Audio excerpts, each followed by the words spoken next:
Hello students, इस प्यारे सा चैनल यूपीएस टीचर क्लासेस में आप सभी का स्वागत है। तो आज के इस वीडियो में हम लोग जानेंगे विद्युत क्षेत्र क्या होता है। इसको डिटेल में जानेंगे कि एक्चुअली में विद्युत क्षेत्र होता क्या है। तो आइए विद्युत क्षेत्र के बारे में आज हम लोग जानते हैं। तो विद्युत क्षेत्र के बारे में जानने से पहले हम लोग थोड़ा सा चुंबक से खेलेंगे आज। चलिए आइए देखते हैं चुंबक से। बचपन में देखे होइएगा, चुंबक से खेले भी होइएगा, आज भी खेलेंगे हम लोग चुंबक से। आइए देखते हैं कि क्या चुंबक का प्रवृत्ति यानी गुण होता है। जैसे देखिए, मान लीजिए एक ये क्या है, चुंबक है। यहाँ क्या है, चुंबक है।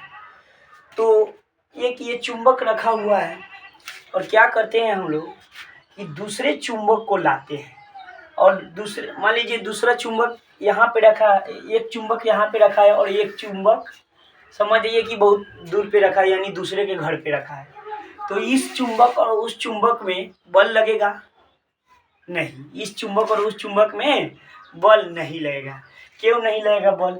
बल इसलिए नहीं लगेगा क्योंकि इस चुंबक के चारों ओर अपना क्षेत्र होता है और उस क्षेत्र में दूसरे चुंबक को रखिएगा तो तब उस चुंबक पर ये चुंबक बल लगाएगा।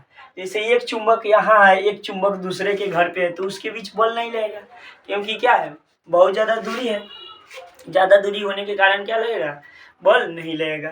तो क्या करेंगे, उस चुंबक को उठाकर ले आके, देखिए इसके बीच अपना एक क्षेत्र होता है, यानी जहाँ पर इसके प्रभाव का अनुभव किया जाता है। कहने का मतलब चुंबक को उठाकर लाए दूसरे के घर से और इस चुंबक के समीप थोड़ा सा और दूर यहाँ रख दिए। यहाँ रख के देखे तो फिर भी बल नहीं लग रहा है इसके बीच। जो कहते हैं वो ये भी थोड़ा भी नहीं हिल रहा है, थोड़ा भी नहीं डोल रहा है, यानी इसके बीच बल नहीं लग रहा है। इसका मतलब है कि इसका जो क्षेत्र है, जो इसका जो एरिया है, इससे अभी ये वाला बाहर है, इसलिए इस पर इसके कारण बल नहीं लग रहा है, तो अभी बाहर है। लेकिन इस चुंबक को उठाकर कहाँ रख दिए, यहाँ पे रख दिए, इसके समीप और समीप रख दिए। तो और समीप रख दिए, इसके और समीप रख दिए, तो क्या हो गया, अब शुरू हो गया इस पे बल लगना, मतलब इस पे बल लगना शुरू हो गया। मतलब इससे पता चलता है कि चुंबक के अपना भी क्षेत्र होता है। उसी क्षेत्र में दूसरे चुंबक को रखिएगा तब एक चुंबक दूसरे चुंबक पर बल लगाता है।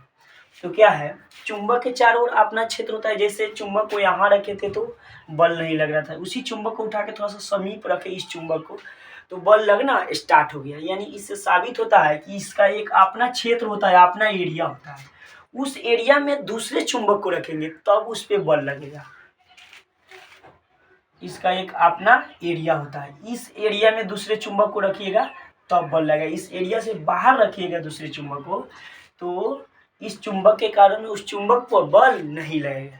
सेम कंसेप्ट है विद्युत क्षेत्र में। तो इसमें क्या कहते हैं, यानी जैसे ये वाला चुंबक है, इसके अपना क्षेत्र है, तो इस चुंबक के क्षेत्र को क्या कहेंगे, ये सभी क्षेत्र को कहेंगे चुंबकीय क्षेत्र। इसको क्या कहेंगे, चुंबकीय क्षेत्र। यानी चुंबक के चारों ओर का वह क्षेत्र जहाँ दूसरा चुंबक इस चुंबक के कारण बल का अनुभव करता है, उस सभी क्षेत्र को क्या कहते हैं, चुंबकीय क्षेत्र कहते हैं। लेकिन अब आइए, हम लोगों को तो पढ़ना चुंबकीय क्षेत्र नहीं, विद्युतीय क्षेत्र पढ़ना है, यानी विद्युत क्षेत्र पढ़ना है। तो देखिए विद्युत क्षेत्र क्या होता है।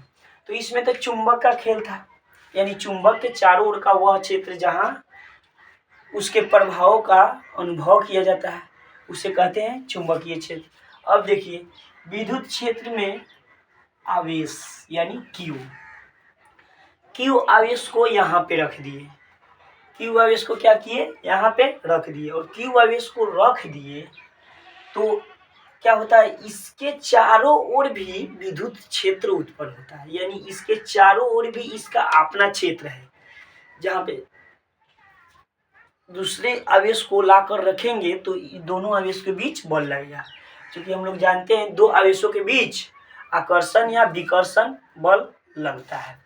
तो एक आवेश है तो ठीक है, लेकिन दूसरे आवेश को लाकर रखेंगे तो दोनों के बीच बल लगेगा।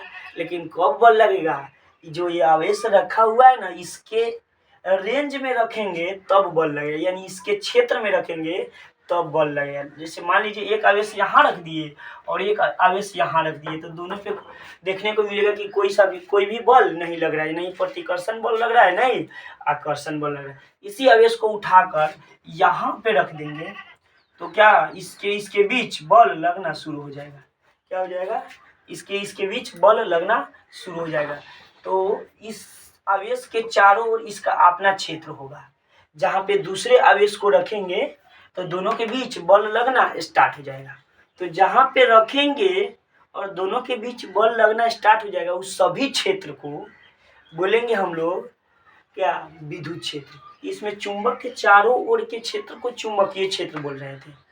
इसमें बोलेंगे कि किसी आवेश के चारों ओर का वह क्षेत्र जहाँ दूसरा आवेश बल का अनुभव करता है उसे विद्युत क्षेत्र कहते हैं। जैसे देखिए इस आवेश के चारों ओर का वह क्षेत्र, ये जो क्षेत्र दिख रहा है, इसी क्षेत्र में दूसरे आवेश को रखिएगा तब दूसरा आवेश पर इस आवेश के कारण बल लगेगा।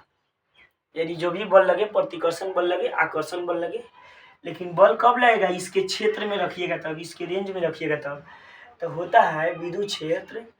विद्युत क्षेत्र होता है किसी आवेश के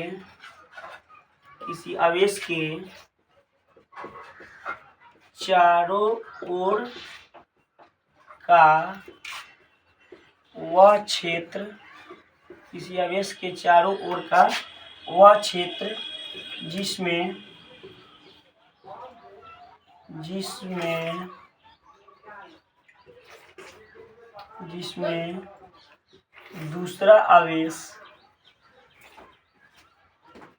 दूसरा आवेश बल का अनुभव करता है उसे क्या बोलते हैं? उसे विद्युत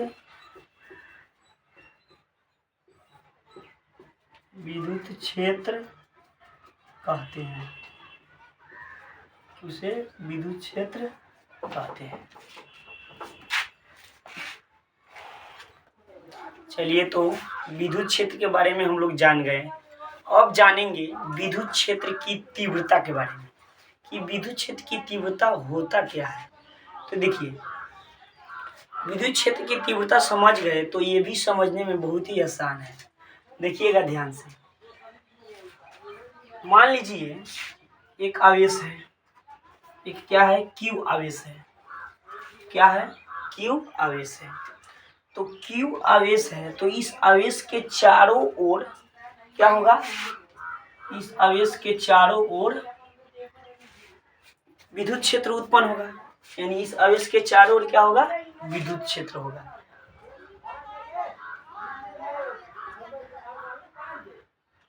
मान लीजिए आवेश के चारों ओर का ये क्षेत्र है जहाँ विद्युत क्षेत्र है। देखिए, तो देखिए क्या है, विद्युत क्षेत्र की तीव्रता किसे कहते हैं? ध्यान से सुनिएगा।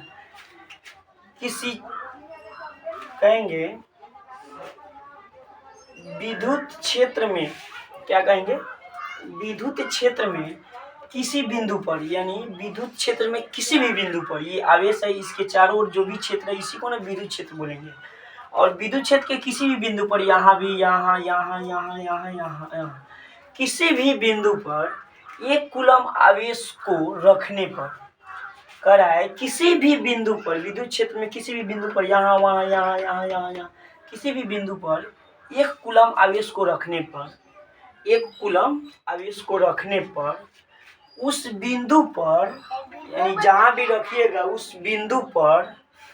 उस बिंदु पर एक कूलम आवेश द्वारा जितना भी बल का अनुभव किया जाता है ना, उसी बल को उस बिंदु का विद्युत क्षेत्र की तीव्रता कहते हैं। जैसे देखिए, ऐसा बोल दिए कुछ भी नहीं समझ में, लेकिन देखिए इस आवेश के चारों ओर क्या है? विद्युत क्षेत्र है।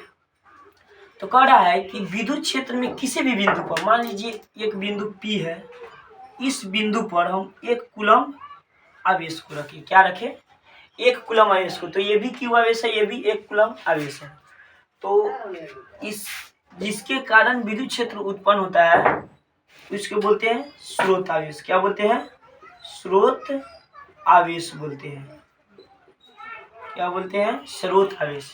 अब देखिएगा, इस स्रोत आवेश के कारण इसके क्षेत्र में दूसरा आवेश रखे 1 कूलम का, तो इस आवेश के कारण इस पर बल लगेगा ना, लगेगा बल। इस आवेश के कारण इस पे बल लगेगा। तो इस आवेश के कारण इस P बिंदु पर 1 कूलम आवेश को रखे हैं, तो इस आवेश के कारण इस 1 कूलम आवेश पर जितना भी बल लगेगा उसी को हम लोग क्या कहते हैं? विद्युत क्षेत्र की तीव्रता कहते हैं। इस आवेश द्वारा इस 1 कूलम आवेश पर जितना भी बल लगेगा उसी बल को क्या कहेंगे? विद्युत क्षेत्र की तीव्रता कहेंगे। उसी बल को क्या कहेंगे हम लोग? इस बल को इस क्यू द्वारा इस 1 कूलम पर जितना भी बल लगाया जाता है उसी बल को विद्युत क्षेत्र की तीव्रता कहते हैं। क्या कहते हैं? विद्युत क्षेत्र की तीव्रता कहते हैं। तो देखिए इसी बात को लिखिए यहाँ पे कि विद्युत क्षेत्र में किसी भी बिंदु पर 1 कूलम आवेश को ले आके रखिए और उस 1 कूलम आवेश पर जितना भी बल लगेगा इस स्रोत आवेश द्वारा उसी बल को क्या कहेंगे? इस बिंदु के विद्युत क्षेत्र की तीव्रता कहेंगे। यानी इस 1 कूलम आवेश पर जितना भी बल लगेगा इसके द्वारा उसी बल को क्या कहेंगे? विद्युत क्षेत्र की तीव्रता कहेंगे। तो सुनिएगा, तो ये वाला 1 कूलम है ना, 1 कूलम बहुत ही बड़ा आवेश होता है। तो 1 कूलम क्या होता है? बहुत ही बड़ा आवेश होता है। तो हम लोग यहाँ पे 1 कूलम को नहीं रखते हैं, क्या रखते हैं? Q0 चार्ज को रखते हैं। जैसे देखिए, अभी देखिए ध्यान से, ये क्या हो गया? मान लीजिए ये Q है, तो ये इस Q के चारों ओर का क्षेत्र है। तो क्या है? P पॉइंट यहाँ पे मान लीजिए R दूरी पर क्या है? एगो पॉइंट है P। तो इस पे 1 कूलम आवेश बहुत बड़ा आवेश होता है। तो 1 कूलम आवेश हम लोग नहीं रखेंगे, क्या रखेंगे? Q0 आवेश रखेंगे। क्या रखेंगे? Q0 आवेश। तो इसका नाम तो जान गए कि स्रोत आवेश होता है और इसको बोलते हैं परीक्षण आवेश। क्या बोलते हैं? परीक्षण आवेश। इसको बोलते हैं परीक्षण आवेश बोलते हैं। इसको क्या बोलते हैं? परीक्षण आवेश। तो देखिएगा ध्यान से, हमको क्या 1 कूलम पर जितना बल लगता है स्रोत आवेश द्वारा 1 कूलम आवेश पर जितना बल लगता है उसी बल को क्या कहते हैं? उस बिंदु का विद्युत क्षेत्र की तीव्रता कहते हैं। तो ध्यान से देखिएगा, इसके बीच का दूरी क्या है? r है। क्या है? इसके बीच की दूरी r है। इसके बीच का दूरी r है और इस Q के कारण इस Q0 पर F बल लग रहा है। क्या बल लग रहा है? F बल लग रहा है। मान लीजिए ये भी पॉजिटिव चार्ज है, ये भी पॉजिटिव चार्ज, तो ये वाला इसको धक्का देगा तो इस साइड में F बल लग रहा है। तो देखिए क्या होता है कि Q0 कूलम्ब आवेश पर कितना बल लग रहा है? तो F बल लग रहा है। क्या कितना बल लग रहा है? F बल लग रहा है। देखिएगा ध्यान से, तो इसको हम लोग ऐसे लिख सकते हैं Q0 गुना 1 कूलम।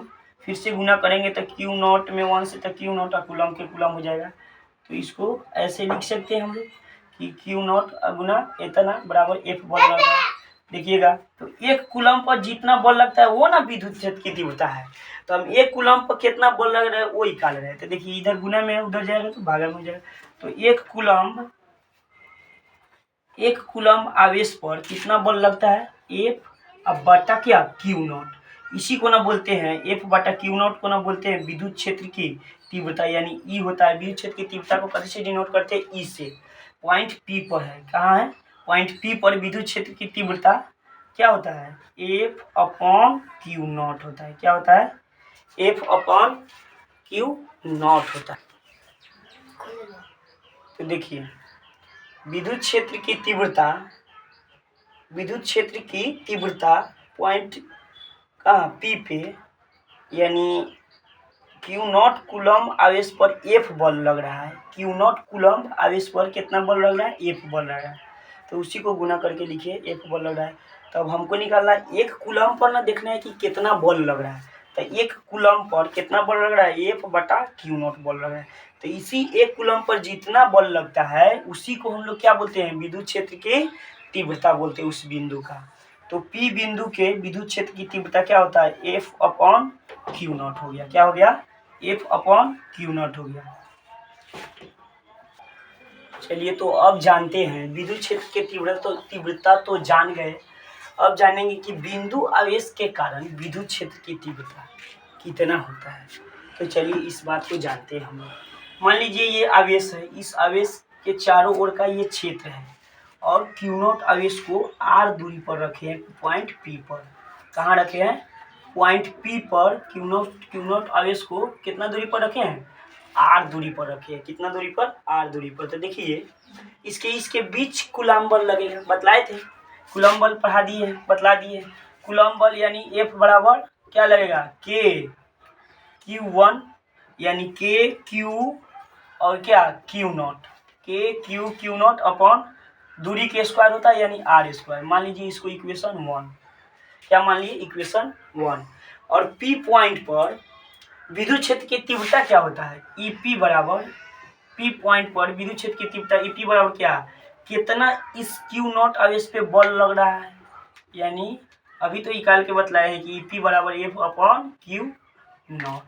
इसको मान लेते हैं, इसको देखिए, इसको ऐसे लिख सकते हैं, F बराबर, इसको इधर गुना कर देंगे तो F बराबर क्या, EP इंटू Q0, ऐसे लिख सकते हैं, EP इंटू Q0। इसको मान लीजिए इक्वेशन 2 मान लीजिए। क्या मान लीजिए, इक्वेशन 2।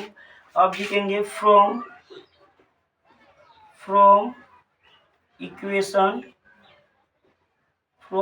1 एंड 2 से, फ्रॉम इक्वेशन 1 एंड 2 से। तो देखिए 1 एंड 2 से F बराबर है, तो ये इसका ये वाला साइड क्या हो जाएगा, बराबर हो जाएगा। यानी EP इंटू Q0 बराबर क्या हो जाएगा, K Q0 upon r square. देखिए Q0 से Q0 कट जाएगा, तो विद्युत क्षेत्र की तीव्रता क्या निकल के आया, बिंदु आवेश के कारण विद्युत क्षेत्र की तीव्रता क्या निकल के आया, K Q upon r square.